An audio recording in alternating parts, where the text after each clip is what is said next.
கோவை வடக்கு மாவட்ட காங்கிரஸ் சார்பாக இன்றைய தினத்திலே ஒன்றிய அரசுடைய பிரதமர் மோடியை எதிர்த்து கோவை வடக்கு மாவட்ட காங்கிரஸ் கமிட்டி சார்பாக கருப்பு கொடி ஆர்ப்பாட்டம் கோவை ஆர்எஸ்புரம் சர்க்கிள் காந்தி பார்க் ரவுண்டானத்தில் சீரோடு சிறப்போடு நடைபெற்றது. அந்த கருப்பு கொடி ஆர்ப்பாட்டத்திற்கு நம்முடைய வடக்கு மாவட்ட காங்கிரஸ் கமிட்டி தலைவர் உழைப்பில்லா ஓய்வாளி விஎம்சி தலைவில் தேசிய இளைஞர்கள் அனைவரும் கலந்து கொண்டார்கள்.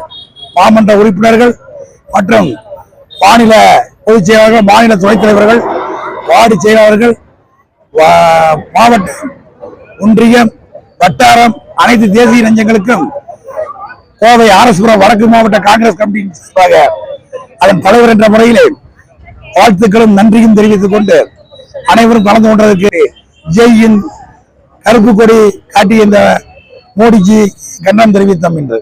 நன்றி, வணக்கம், ஜெயின்.